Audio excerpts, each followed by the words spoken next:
Assalamualaikum warahmatullahi wabarakatuh. Nama saya Jenny Arawati. Di sini saya akan menjelaskan materi-materi konstitusi, demokrasi, negara hukum, dan HAM dikaitkan dengan kondisi negara saat ini, atau pemilu, putusan MK, kecurangan pemilu, korupsi, dan lain-lain. Tentu, mari kita kaitkan materi konstitusi, demokrasi, negara hukum, dan hak asasi manusia atau HAM dengan kondisi negara saat ini, terutama dalam konteks pemilu, putusan Mahkamah Konstitusi atau MK, kecurangan pemilu, korupsi, dan sebagainya.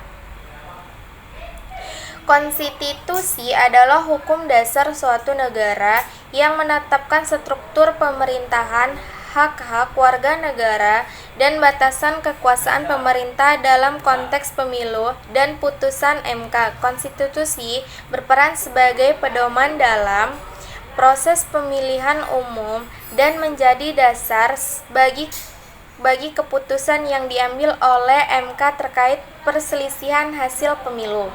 Demokrasi merupakan sistem pemerintahan di mana kekuasaan berada di tangan rakyat atau wakil yang dipilih secara bebas dan adil melalui pemilihan umum. Dalam konteks pemilu, demokrasi mengharuskan adanya proses pemilihan yang transparan, bebas dari kecurangan, serta mengakomodasi hak-hak politik warga negara.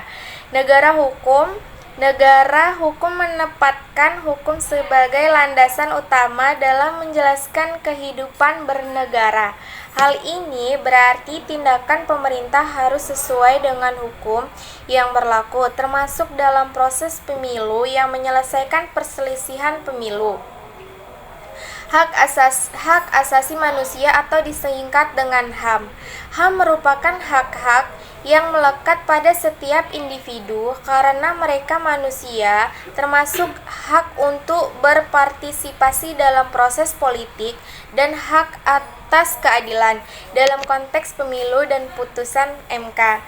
Hak asasi manusia berperan dalam memastikan setiap warga negara memiliki hak untuk memiliki dan hak untuk mendapatkan perlindungan hukum yang adil.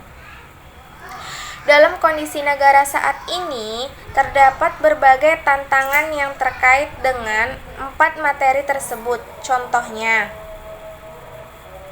pemilu. Terhadap kekhawatiran tentang kecurangan pemilu, baik dalam bentuk manipulasi suara, intimidasi pemilu, maupun penggunaan sumber daya negara secara tidak adil. Ini menantang prinsip demokrasi dan negara hukum. Putusan MK dapat menjadi penentu yang krusial dalam menyelesaikan perselisihan hasil pemilu. Namun, jika integritas MK diragukan atau jika putusan tidak diimplementasikan negara adil, hal ini dapat merusak kepercayaan pada institusi hukum dan demokrasi. Kecurangan pemilu. Kecurangan dalam pemilu mengancam prinsip demokrasi dan negara hukum serta dapat melanggar hak asasi manusia warga negara. Korupsi menggerogoti fondasi negara hukum dan merusak prinsip demokrasi dengan memperkuat ketidaksetaraan dan ketidakadilan dalam masyarakat. Dalam menghadapi tantangan ini, penting bagi pemerintah dan masyarakat sipil untuk memperkuat institusi-institusi demokrasi, memastikan kepatuhan pada konstitusi dan hukum, serta memperjuangkan hak asasi manusia untuk semua warga negara. Terima kasih. Wabillahi taufik walhidayah. Wassalamualaikum warahmatullahi wabarakatuh.